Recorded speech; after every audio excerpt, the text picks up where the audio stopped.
All right, buckle up, everybody, because today we're diving into a book that's going to seriously challenge the way you think about, well, pretty much everything. You ready to have your mind blown? I think so, but we'll see. We're cracking open Neville Goddard's Feeling is the Secret, a 1944 text that, even almost a century later, is still making waves with its bold claims about consciousness and creation.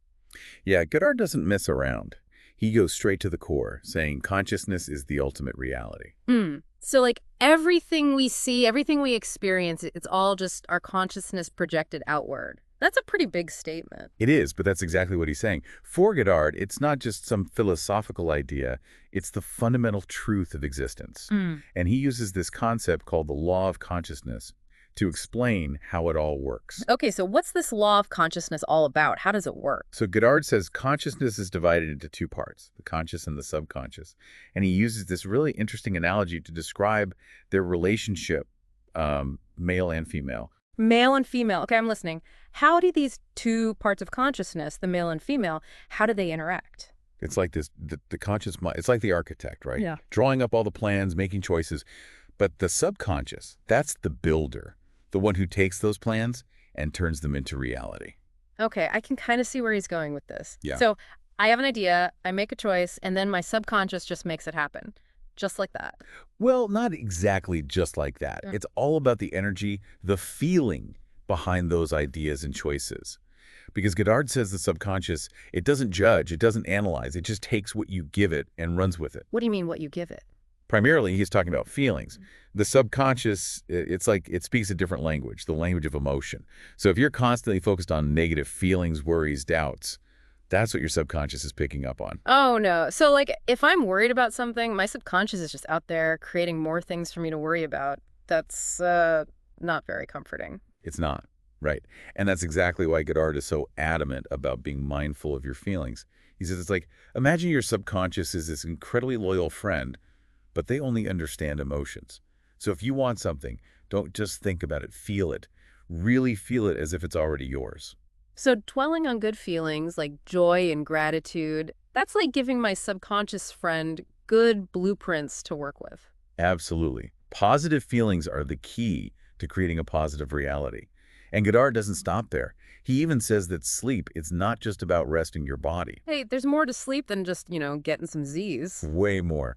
Goddard believes sleep is this incredible opportunity to consciously create your reality. He even uses this beautiful imagery from the Song of Solomon to describe how the conscious and subconscious connect during sleep. Hold on, biblical references in a book about consciousness. Now this I gotta hear. What's he talking about? He compares the conscious mind to a bridegroom looking for his bride, the subconscious. It's like every night you get this chance to, like, whisper your deepest desires to this powerful creative force inside you. And remember how he said feelings are the language of the subconscious? Well, Goddard says the feeling you go to sleep with, that's the blueprint your subconscious works with all night long. Oh, wow. Okay, so if I fall asleep feeling stressed, that's what my subconscious is working on all night. But if I go to sleep feeling content, grateful, that sets me up for a much better tomorrow. Exactly. It's like planting seeds in your mind before you go to bed. What kind of seeds are you going to plant tonight? Peace, joy, success, you get to decide. This is already a lot to process, and we've only just scratched the surface. And there's so much more to come. Goddard goes deep on so many things. Prayer, belief, even what it truly means to be something, not just believe in it. This is already blowing my mind. Okay, so let's do a quick recap of what we've learned so far about this law of consciousness and these two parts of the mind. Okay, so big takeaway number one, consciousness is king. It's not just an idea, it's literally creating our reality. Right, and this consciousness has two parts. The conscious, which is like the planner, and the subconscious, the builder. And most important, the subconscious only speaks the language of feelings. So if you want to change your reality, you got to start with changing how you feel. Don't just think about what you want, feel it. And sleep, it's not just about rest. It's a chance to consciously create with those feelings you carry into dreamland. Exactly.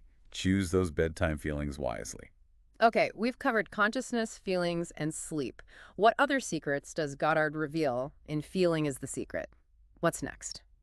Well, he has some pretty radical ideas about prayer. Oh, I'm definitely intrigued. How does Goddard see prayer differently? So for Goddard, prayer, it's not about like begging or pleading with some higher power. It's about embodying the feeling of your wish already fulfilled, like stepping into that reality. Interesting. So instead of asking for something, you're essentially feeling as if you already have it. Exactly. And he even suggests that doubting, saying stuff like, I wish I could, but I just don't think it's possible, that actually just reinforces the lack. It's like telling your subconscious, hey, I don't believe this can happen. Oh, wow. That's kind of a mind-blowing concept. Instead of begging for something, we need to shift our whole mindset to actually feeling like we already have it. That's a big shift. It is. And he even goes as far as reinterpreting certain biblical passages to support this idea, like, he that believeth on me. Goddard says it's not just believing in a higher power, but believing you are that power. Okay, wait, hold on. He's saying we should believe we are God. Not literally, of course, but more like recognizing the incredible creative power we all have within us, the power to shape our reality. Wow. Okay, so believing in our own power to create. That's definitely a different way of looking at things. It is, and it leads to another key concept from feeling, is the secret. Your dominant feelings, they actually shape your destiny. It's like Goddard is saying, the world is a mirror, reflecting back the state of your own consciousness. Okay, so it's not about waiting for things to change around us before we start feeling good, but rather we have to cultivate those good feelings first, and then the external world will catch up. Precisely. It's a total reversal of how most people think. We usually assume our feelings are just reactions to what's happening around us. But Goddard flips that on its head. He says it's our internal state that creates the external reality. He even uses that phrase, signs follow, they do not precede. So we got to embody the state we want before we see it show up in our lives. Right, and that can be tough. It's like reprogramming our minds, letting go of those old beliefs that hold us back and replacing them with new, more empowering ones. But how do we actually put these principles into practice? Yeah, how do we actually use the power of feeling to, make things happen? Let's say I have a goal in mind. What do I do? Well, Goddard talks about several techniques in the book. One of the most powerful is what he calls the state of the wish fulfilled. Okay, state of the wish fulfilled. I like the sound of that. What's that all about? It's all about immersing yourself in the feeling of your wish already being granted. Like, instead of focusing on the lack, on what you don't have, you shift your attention to the feeling of having it. So don't just think, I want this. Feel, I have this. So if I'm visualizing getting my dream job, I shouldn't just picture myself in the office. I should feel the excitement, the satisfaction, like I already have the job. Exactly. You're not just seeing a picture, you're living the experience in your mind. And according to Goddard, one of the best times to practice this is right before you fall asleep. Remember, that's when your subconscious is most receptive. So like bedtime stories for adults, but instead of fairy tales, we're feeding our subconscious with feelings of our dreams already fulfilled. You got it. And the more vividly you can imagine it, the more intensely you feel those emotions, the more powerfully you'll impress that desire on your subconscious mind. Okay, so this sounds a lot like visualization. Is that what he's talking about? It is similar, but Goddard emphasizes that feeling is the key ingredient. It's not just about seeing pictures in your mind. It's about feeling the emotions associated with those pictures. The subconscious doesn't respond to logic or reasoning. It responds to emotion. Right, feelings. So I visualize living in my dream home and I really try to feel that joy, that peace. And then, according to Goddard, my subconscious gets to work making that a reality. Exactly. It will start orchestrating events, bringing people and opportunities into your life to make that happen. Wow, okay. That's pretty powerful stuff. But what about the times when things get tough? When we face setbacks and challenges? Does Goddard talk about that at all? Oh, he does. He acknowledges that life isn't always going to be easy. We're going to hit those bumps in the road. But he emphasizes not dwelling on the negative. Remember, your feelings are creative. If you focus on the problem, you're just giving it more power. So instead of getting lost in the struggle, I need to shift my focus back to the desired outcome. Right. Visualize it, feel it as if it's already happened. That's exactly it. It takes practice. It's like training your mind to think differently. But the rewards are worth the effort. Goddard's teachings, they offer this amazing path to break free from those old limitations and create a life you truly love. It's almost like we're learning a new language, the language of feelings. And by speaking this language, we can actually rewrite the story of our lives. I love that, the language of feelings. And the more you practice, the more fluent you become. It starts to feel natural to focus on the positive, feel those good feelings, and trust the process. Okay, so let's say I'm trying all this. How do I know if I'm doing it right? Are there any signs that I'm on the right track, that my desires are starting to manifest? Goddard says to pay attention to your intuition, those little nudges, those synchronicities that seem to guide you, and notice any positive changes, no matter how small. Maybe you meet someone new, a door opens that wasn't there before, or even just a feeling of peace. These are all signs you're moving in the right direction. So even the little things count. But what about those times when it feels like nothing's happening, like you're just hitting a wall no matter how hard you try? Goddard reminds us that creation, it takes time. It's like planting a seed. You can't expect a tree overnight, right? Patience is key.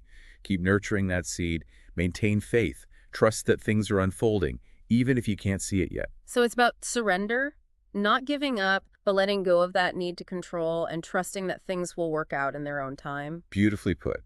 Surrender is about recognizing that you have a partner in creation, whether you call it your subconscious mind or the universe, and that partner is working with you to bring your desires into being. It's a beautiful dance between our focused intention and, well, the magic of the universe. Exactly. And Goddard emphasizes the journey, it's just as important as the destination. Yeah. Transforming yourself, cultivating those positive emotions, that's just as valuable as achieving the external goal. It's not just about getting what you want, it's about becoming the kind of person who can create what you want. Yeah, it's not about chasing happiness, it's about becoming happiness. And then from that state of being, we attract the experiences that reflect that inner joy. It's amazing how relevant Goddard's teachings still are today. Totally agree. His work speaks to something deep within us, this desire to shape our destinies, create a life that feels meaningful. Okay, we've covered so much. Feeling as the secret, sleep, prayer, becoming God, changing our internal state. Anything else we should touch on before we wrap things up? One more thing Goddard keeps emphasizing throughout the book, the idea that we're all eternal dreamers, dreaming non-eternal dreams. Eternal dreamers, dreaming non-eternal dreams. That's a beautiful thought. What does he mean by that? He's saying life, in a way, it's a dream, a projection of our own consciousness. It's created from our thoughts, our beliefs, our feelings. And just like in a dream, we have the power to change it, to rewrite the script, to create a whole new reality. So we're not just passive bystanders in this whole thing. We're active participants, the authors of our own stories. Yeah, that's an incredibly empowering thought, If we don't like the dream we're living, we have the power to change it. We're not stuck. Exactly. Goddard would say, if you're not happy with your reality, rewrite the script, change the dream. Don't just sleepwalk through life. Wake up, become aware of your own creative power, and start dreaming something new. It's such a powerful message, and I think we all need to hear it sometimes, especially when we're feeling lost or stuck or just plain discouraged. Goddard reminds us we're never truly trapped. We always have a choice. If our lives are dreams, what kind of dream are we choosing to dream tonight? That's the question, right? What reality are we creating with our thoughts, beliefs, and feelings right now? It's like a call to action, a challenge to step into our power as conscious creators and manifest the life we truly desire. We're not just along for the ride. We're the drivers. We get to choose the destination. This has been an incredible deep dive into Feeling is the Secret. We've covered so much ground. From the nature of consciousness to the power of feeling to this amazing idea that we're all eternal dreamers. It's a lot to absorb, but I hope it's inspired you to check out Goddard's work and maybe even experiment with some of these ideas in your own life. I know, I'm feeling inspired. So before we wrap up, what's the one key takeaway you'd want our listeners to remember from this episode? If there's just one thing you take away from this deep dive, let it be this. You are not a victim of circumstance. You're a powerful creator. You have the ability to shape your reality through your thoughts, beliefs, and yes, feelings. So choose your dreams wisely and start feeling them into being. That's such a beautiful and powerful message. It really sums up the heart of Goddard's teachings. It's a message that can truly change your life if you embrace it. That's it for our deep dive into Feeling is the Secret by Neville Goddard. We hope you found it as mind-expanding and inspiring as we did. It's been great exploring these concepts with you. Until next time, keep diving deep and keep feeling the magic of creation.